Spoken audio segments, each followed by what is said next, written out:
Owsinski's Inner Circle. I'm Bobby Owsinski, and this is a show all about music, music production, and the music business. My guest today is songwriting consultant and mastering engineer Mitchell Dyer.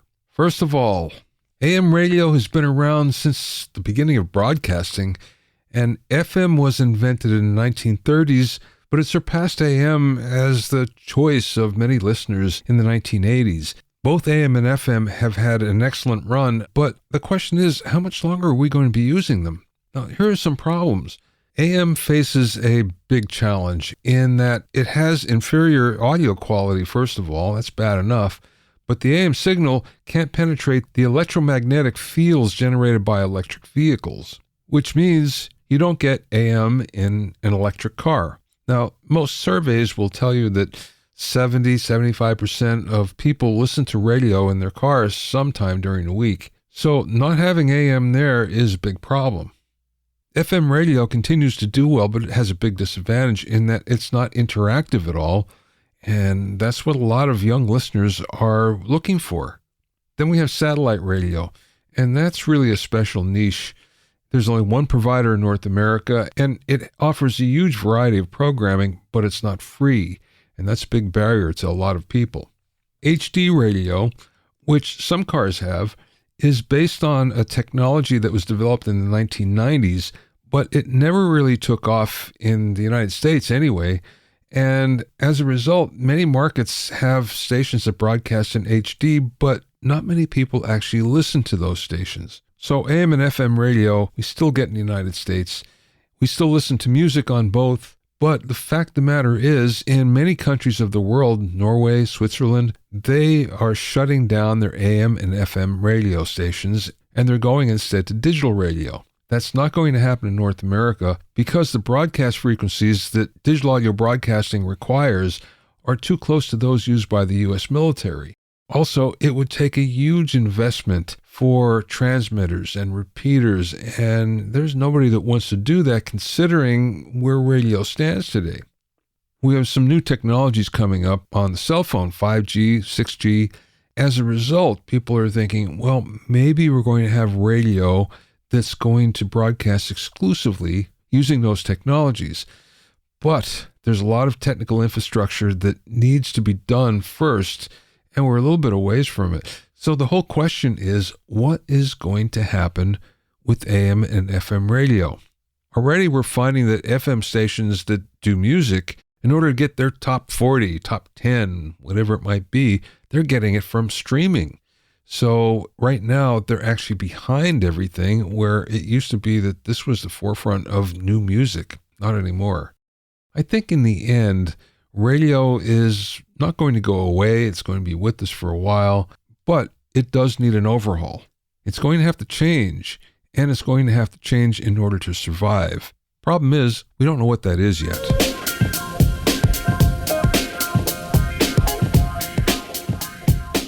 If you have any comments or questions, you can send them to questions@bobbyowsinski.com. Also, I'm pleased to announce that the 5th edition of my Mixing Engineer's Handbook is now available.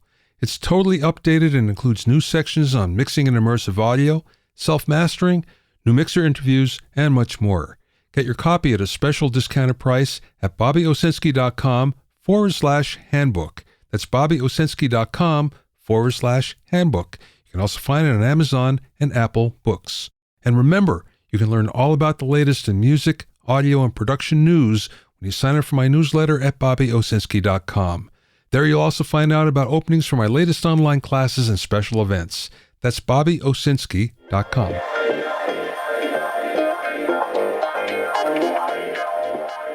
Now, I frequently get questions about adding a subwoofer to your playback system. And then the follow-up question is, well, I have too much bass or not enough bass, or I just can't make this work. So here's a quick guideline in order to make your subwoofer work. The first thing is you should buy a sub from the same manufacturer as your main speakers. And the reason why is that the subwoofer is made to go with those speakers, which means that there's going to be a seamless transition when the frequencies go from the main speakers down to the subwoofer. When you mismatch subs with main speakers, there tends to be a hole in the frequency response or a big bump in the frequency response that you really can't get rid of. So as a result, you can just eliminate that right off by getting a sub from the same manufacturer. Okay, so you've done that. How do you calibrate it? Well, the first thing is you have to calibrate your main speakers, and that means you put pink noise into one speaker only, and then you measure it using an SPL meter. You can get an app on your phone. You want to calibrate it to like 82 dB. Why 82? Well, that's what television engineers actually use as their reference point. Film uses 85. That's a little on the loud side, so 82 tends to work pretty good. Then you do your other speakers. So you're only doing one speaker at a time, but now you're going to have a balance between both of them. Then you're going to go down to the subwoofer with the same pink noise, but you're going to calibrate it to 6 dB less. Yes, it's going to be at 76 dB rather than 82. The reason why is our ears are most sensitive at the 3 to 4K range, and that's the range of a baby crying. Nature attenuates the low frequencies to make them less distracting to us. And just think about if you could hear the low frequencies at the same level as you do those mid-range frequencies, it would drive you crazy if a truck was a few blocks away and you can hear the rumble of it. So low frequencies are attenuated, and as a result, we have to calibrate the sub differently. Now, here's the last thing. You have to experiment with placement. What most people will do is they'll put the sub in the most convenient place in the room. Might be under their desk, might be in a corner. And the real problem is you can't really predict where it's going to work the best. So the best thing to do is put it in one place, calibrate it, move it around. So it'll take some time to experiment, but sooner or later you're going to find the one place in the room where it just shines, where everything seems to work well. Remember, you can't mix it if you can't hear it. And hearing the low frequencies are one of the most difficult things in audio to try to do on the fly. It's the reason why studios can cost so much to build and why acoustic designers get the big bucks.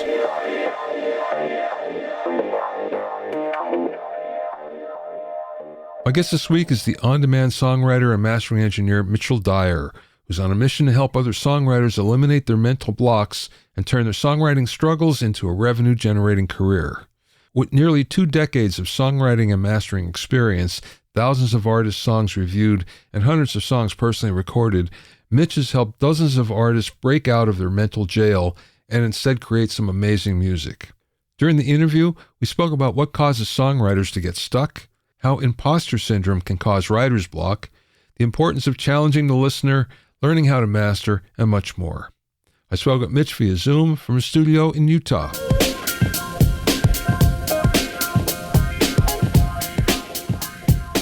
Let's go back to the beginning. So tell me how you got in the music business. Ooh, I guess it's how you define like when you actually get in.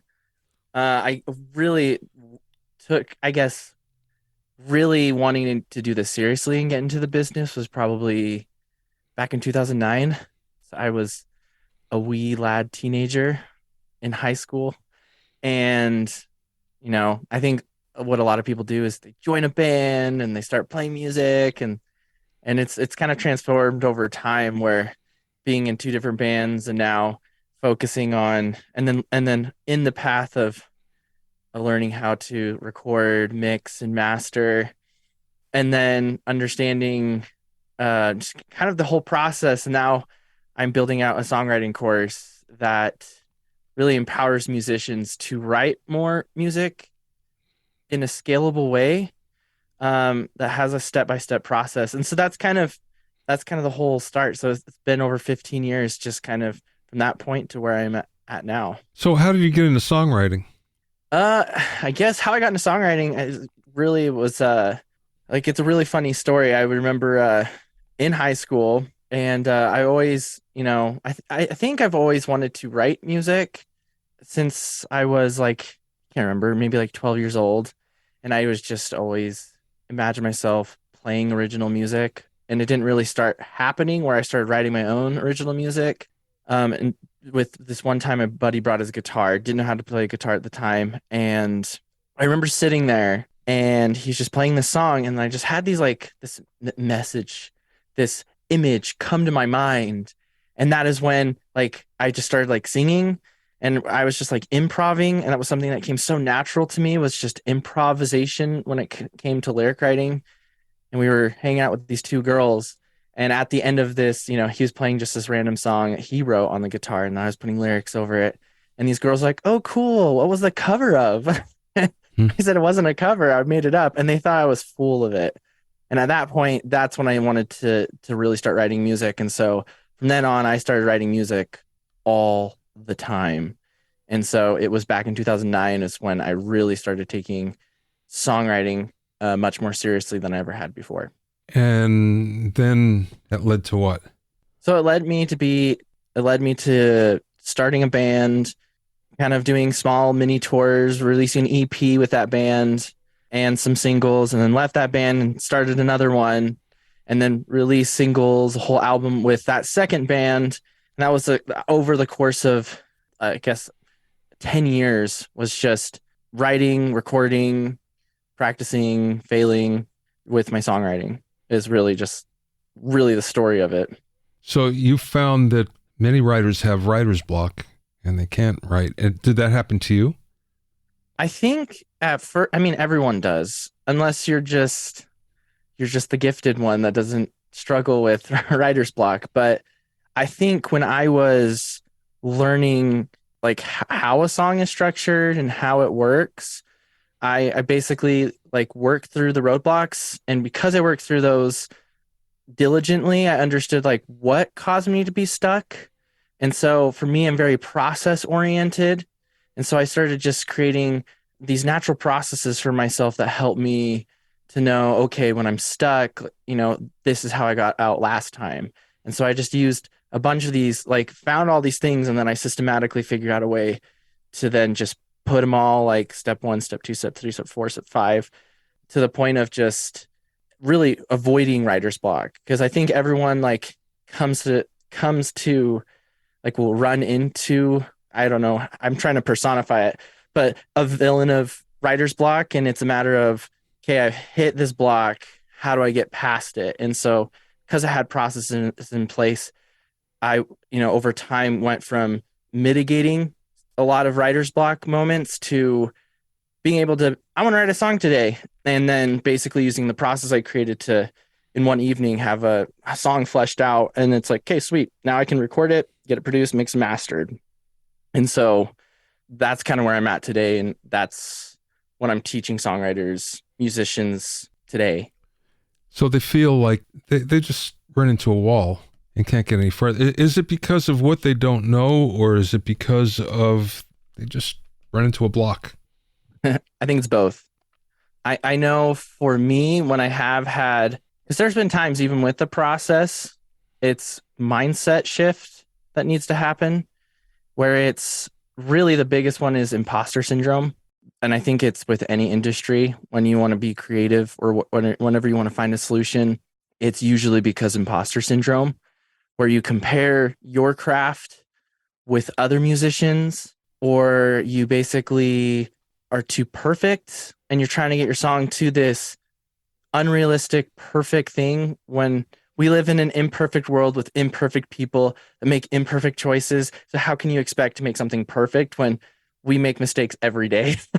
So I think perfectionism is, it's, I guess like what people are trying to do is very subjective when they're trying to be perfect, but it's really just letting the imperfections be the song. I've just found some of my favorite artists that became like over time became really, really big. One example I'm thinking of is Bon Iver. I believe it was, what is the name of the album? It went like double platinum or something like that. And he pretty much wrote and recorded it in his little cabin in the middle of nowhere. Like it wasn't, he just like put himself into his craft and just really focused on like what he loved and really tried to express himself in the way that he knew best in his songwriting. And I think that's what gets in our way, is that we start comparing ourselves on other artists locally or our biggest ones. And I think that is a huge reason a lot of artists struggle with writer's block, is because they're trying to write something that isn't them, and they're also just feeling like an imposter, saying, I'm not a songwriter, I can't do this, I can't be in a band, like I don't have music theory, or just again excuses come. And I think that's what really creates it. And it's I think it's partially, I think 50%, maybe more, I don't know, it's partially mindset, and then it's partially, I think a lot of musicians just don't have a process of, I want to write a new song, and then they go to YouTube and they look up songwriting tips, and they're like, try this, and they try it, and like, okay, that only helped, like it helps create ideas but not finish songs. Hmm. And then there's some other people that are like, here's how to finish the lyrics to your song, and they say just start writing random ideas. I'm like, that's, you're basically like taking a mess and moving it somewhere else in your house. Yeah, have all these clothes, I'm gonna put it on my bed, and it's like you still have a mess. And that's just a lack of having a process. That basically, really what it is learning how to put creative constraints in the creation process of songwriting, and that's where the best songs come from. And people don't have that. They don't know, like, what is a step one? Not like mixing and mastering, where it's, there's people have step by step, but it's, I do more mastering than mixing, but it's, you start with EQ and you get the overall track to sound good, then you compress it, and then you add a limiter. I mean, that's kind of basic, like it's a step-by-step process. And I don't feel like musicians don't really have that step-by-step process in songwriting, which again, I think that's where writer's block comes from, lack of process. I just ran into this a couple times recently, and it's in podcast people that I would talk to, famous people. There's one songwriter in particular who has more hits than you can imagine, top tens, number ones all over the world. And it was the same thing. It's like, I always think I'm not good enough. I always think that someone will find me out. Same thing with the mixer. Again, very famous mixers had number one hits all over, saying the same thing. I fear the day, every day, I think somebody's going to find out about me. Meaning they're going to find out I'm not as good as... Yeah. Yeah. Yeah. And then I interviewed somebody else who was a coach to very famous musicians, I mean, legends. And they're saying the same thing, where the insecurities, even from these people who are on top of the world, have made millions of dollars, is one of those things that not many people know about, but it holds them back even at that level. So it's something that's a very common thing. It's the human experience is really what it is. Yeah. Like that's the theme. Like we all have weaknesses, we all have insecurities, and it's learning how to have confidence and taking those leaps of faith and saying, yeah, this is who I am, and pushing out all the accolades, the vanity metrics, all the things that prove that you're good at what you do, and just realize like you are good, and you have to kind of share that true narrative, because I think it's truth, to yourself, and then just kind of like push out the noise constantly, push out those thoughts, because it holds a lot of people back.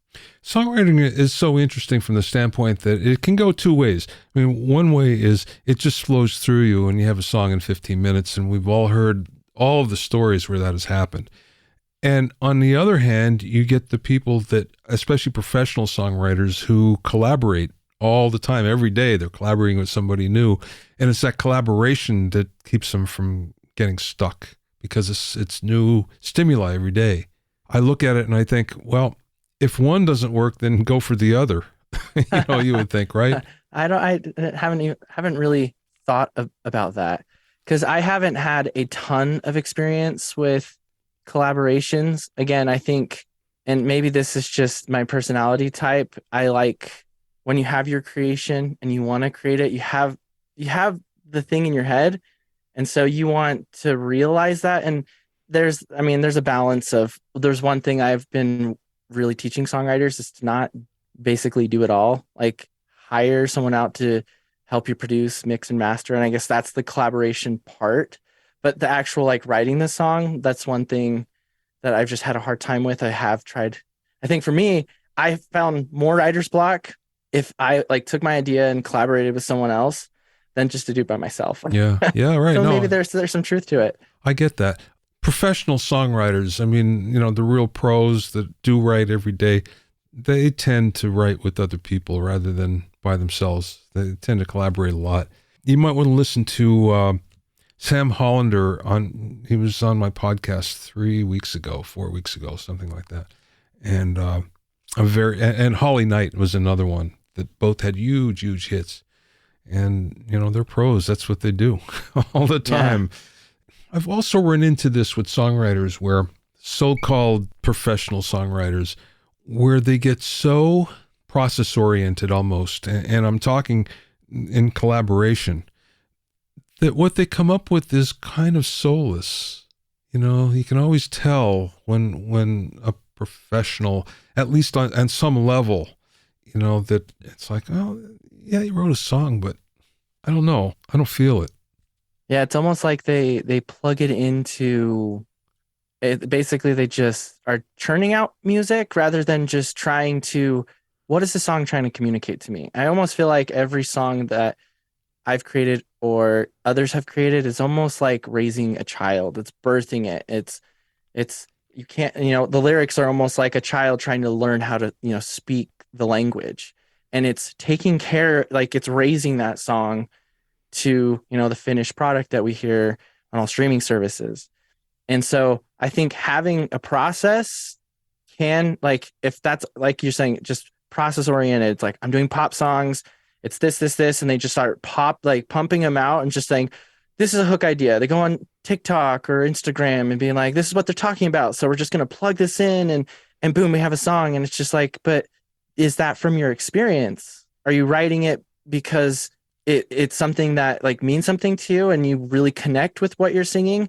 Or are you just trying to just make a quick buck from your songwriting ability?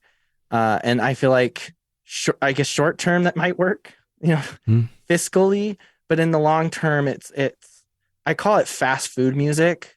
Like it's easy, it's cheap, but it lacks nutrition, and people just like move on to the next thing. Where if you want a timeless song, a classic, then you really have to raise your song like a child. That's kind of how I imagine it. Let's talk about how songwriting has evolved, because it certainly has. I mean, for decades, we had kind of the same thing where you had intro, verse, B section, chorus, verse, and there'd be a bridge in there and there'd be an outro, maybe a solo.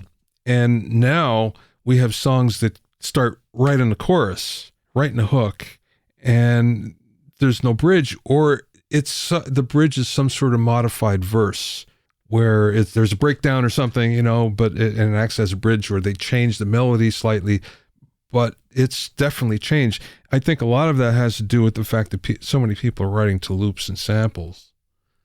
Oh yeah, totally. And I think that's fine.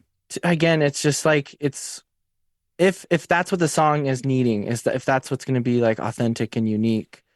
But I think sometimes we get lost in, I need to write a new song, and it's a very scarcity mindset rather than having abundance mindset of like, no, I'm not going to write my song like this, and that's what I think, that's what I love about folk music, because it's just kind of like just an AAA form where it's just a verse the entire time, and then they kind of modify little parts of their melody throughout the song, but it's cool because you can really focus on the lyrics on that. And so that's one thing I've really appreciated about folk music, is that pattern really focused, like it takes the listener and it forces them to actually like listen to the message rather than just, oh, this is a catchy, fun song that I want to listen to with the windows down in the summertime, which is totally fine. But if I feel like people like variety, and I think just focusing on just one, like how music, people just like pump out music, it's created an interesting dynamic for sure in the music industry. And then, you can go back to funk with James Brown, where he changed. And if you listen to his career, he was doing just a standard R&B, AABA type of thing. And then all of a sudden he changes into vamps, where it's just a vamp that goes through the whole song. But yet it's, and again, when I think about it, he really changed songwriting a lot, because it's a lot of what we do today, where it's focused on the beat, and a hook and not so much anything else. Yeah, and I don't, and I guess like I don't know a lot of history of James Brown, but I think with a lot of musicians that are writing these amazing songs, I don't think they're just sitting down and saying, "Okay, what's the most popular structure that's out there?" And then I'm just gonna like write to it. I think the musicians that I mean, they do have the luxury of just writing like what they love and finding influences from today and being like, I don't like this, but I do like this aspect. And then you get these really creative things like you're talking about where it's you're doing your own thing and you're like, ooh, I like this like thing that like, for example, if you're like a folk singer and you like something with pop that's really good, and you're like, ooh, I really like this. I'm gonna try it and try to like make it authentic to your writing. I think that's really what's happening when these professional songwriters, musicians write these awesome songs. And it's like, oh man, they're a genius for, like they really thought out the structure. And I honestly think that a lot of them are like, no, this just sounds cool. Let's try it. And they weren't really trying to be innovative. I guess they were unintentionally.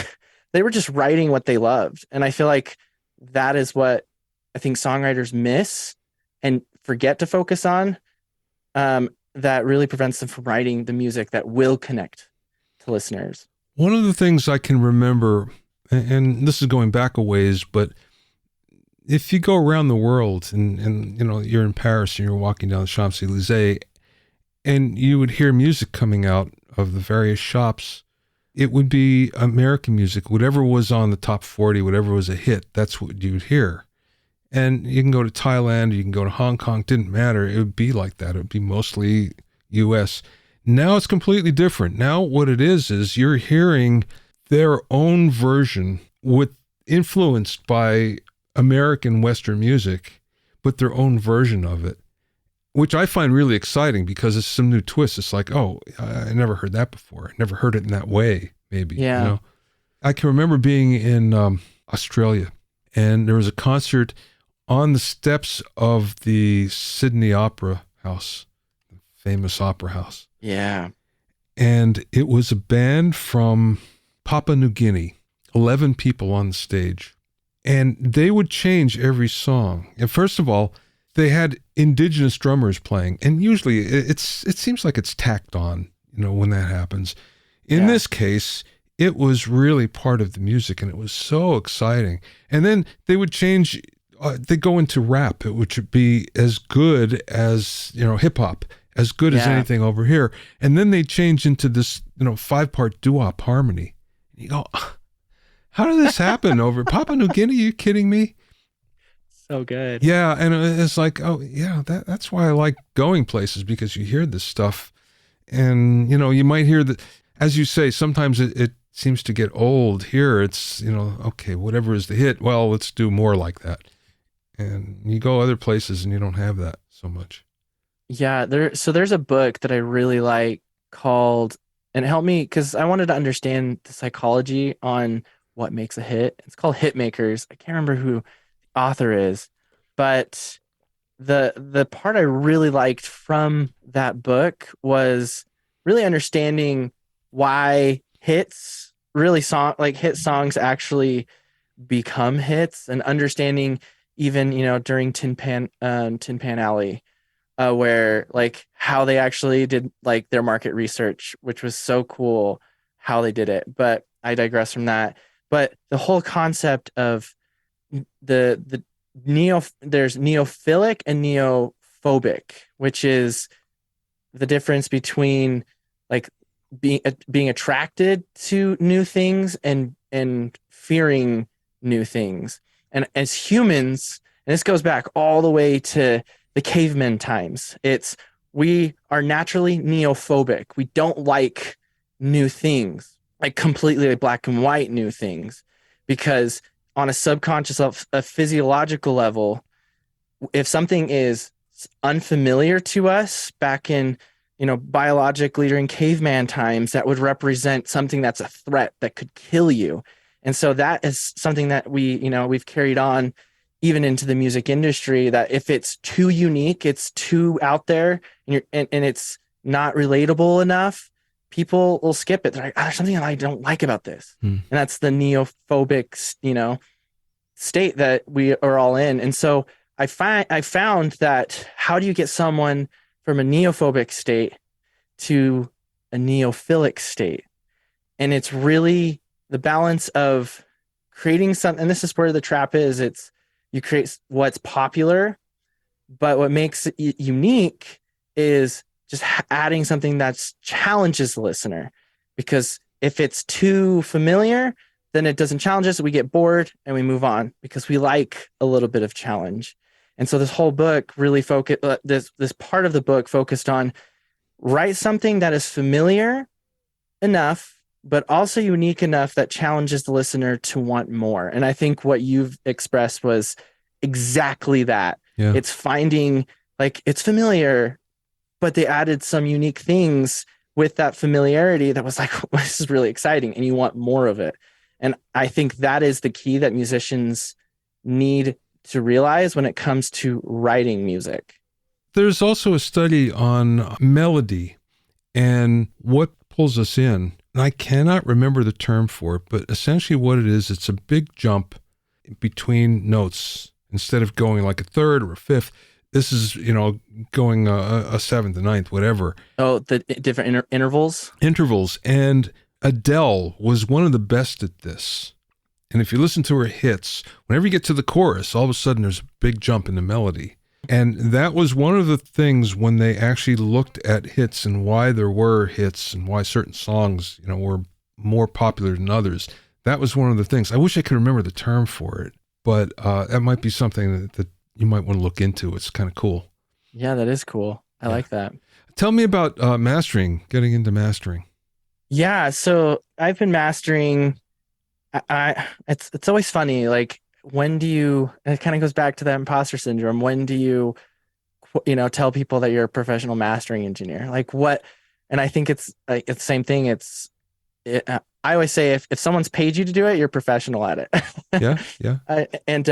So I've been doing it professionally for about 2 years. And it really all stemmed from, so it's really when I was in the second band I was in, I wanted to learn to record. And then I realized, you have to learn how to, then there's production. And then I was like, okay, I want to learn how to mix and produce. And then I'd get to the mixing stage. I'm like, it was chasing the utopian track, you're just like, you have it in your head, you know exactly what you're trying to create. And so it led me to like getting it and being like, it's just lacking like that final touch. And I was like, I want to become a mastering engineer. And so I ended up taking a course by a mastering engineer named Blake LaGrange. He has a course called mastering.com. Honestly, an amazing course. And it's grown so much. And from that, understanding the process, it's been one of the most exciting things that I was able to achieve was to take like someone else's song or even my own song and get it to like exactly how I've been trying to get it for like a decade, being like, it's, I'd work with, in my last band, I'd work with these professional mixing engineers that were also mastering engineers, and they would just not sound as good as what was out there. And I was like, I want to have that competitive sound. And then once I was able to learn how to get that competitive sound, it was one of the most rewarding moments after all the hard work of getting my room tuned and getting, there's a lot of math that goes into mastering and getting everything set up just right so that you can master in the, it's treated. And so your ears are accurate, and to be able to have everything translate well and to sound good on different everywhere. And it was like, that was one of the most rewarding moments was getting to the point where my masters could compete with other professional mastering engineers. Ken Scott, who's a friend of mine, one of the legends of engineers. He did like the Beatles. He was one of the 5 Beatle engineers, and David Bowie and Supertramp and stuff like that, right? Cool. He was a product of the EMI Abbey Road school, right? Grew up in Abbey Road. And the way it worked with them was you started as a T-boy, basically a runner, and then a tape op, which we don't have anymore. And then you were an assistant, and then before you became an engineer, they put you in mastering, and you'd be in mastering for a couple of years. And it was more important back then than it was now, from the standpoint that the whole idea was you have to figure out how to get all this sound onto a piece of vinyl. And if you didn't get it right, the needle would skip. It would jump out of the groove, which didn't work at all. And then once you figured that out, and you can make it all, do that and then sound good, then they graduated you into becoming an engineer. The other thing that he said to me is, nobody ever trained me in mastering. What they do is they just put you in, and then you learn by doing.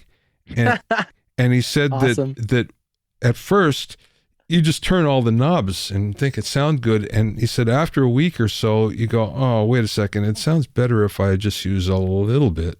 And you pull yourself in rather than having somebody beat you up. But Wow. again, that was way back when, rather than the way it is now. But I thought you'd find that interesting. There's principles. No, I mean, that's still, those principles are still in mastering today, because you do a lot of EQ, for example. It's not these, if you're going to do cuts, it's a frequency, and it's super, super narrow. But if you're boosting everything, it's very broad. It's a couple of dBs. It's really like to enhance it. And that's what it is, just like a little bit. And Yeah. I feel like that's very cool. That's very, very cool. I know a lot of mastering engineers. I wrote a book on it, and I can walk to 2 major mastering houses where I'm at. They're my buddies. I go and hang out a lot. So I've watched them a lot over the years. I've watched some of the greats in the business. I'm always amazed what happens with them doing so little. And you look and you go, you're only putting half a dB on. Why does it sound so much better? And just little here, little there. And you go, it sounds so much better, but yeah, it doesn't look like you did much. Knowing where to do it at, that's the real secret. So it's always a lot of fun for me to go and, watch these guys. Yeah. Especially when I think when you've listened to what's great, you almost start going autopilot, where your brain's like, oh, you know what's missing, because you've done the before after so many times, and also before and after where it's really bad and maybe not enough. And so yeah, that's where the muscle, I think putting the time and the almost like the muscle memory comes in, being like, oh, we need more warmth. Yeah. Very cool. All right, last question. Okay. So what is the best piece of advice that maybe somebody gave you or you learned along the way? I think this piece of advice, and this is one that I recently shared with my little sister, who's a musician and is trying to do music, and is also working a full-time job that is totally not in the industry that is her forte.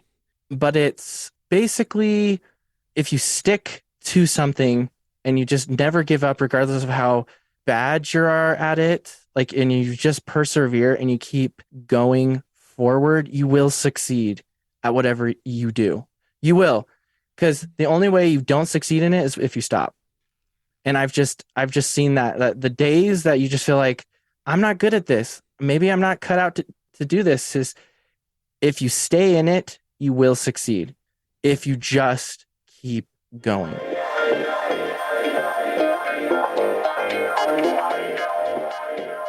You can find out more about Mitch at ondemandsongwriter.com. That's ondemandsongwriter.com. Thanks for listening and being in my inner circle. Remember, if you have any questions or comments, you can send them to questions@bobbyowsinski.com. Remember that you can learn all about the latest in music, audio, and production news when you sign up for my newsletter at bobbyowsinski.com. There you'll also find out about openings for my latest online classes and special events. That's bobbyowsinski.com. To listen to the episodes of Bobby Owsinski's Inner Circle, go to bobbyowsinski.com and select the podcast tab, or go to bobbyowinnercircle.com, or you can find it on Apple Podcasts, Amazon Music, Stitcher, Mixcloud, Google Podcasts, Spotify, Deezer, TuneIn Radio, Radio Public, and Podbean. At bobbyowsinski.com and bobbyowinnercircle.com, you'll also find a sign-up form for my newsletter and for alerts for new podcasts. This is Bobby Owsinski. I will see you next time.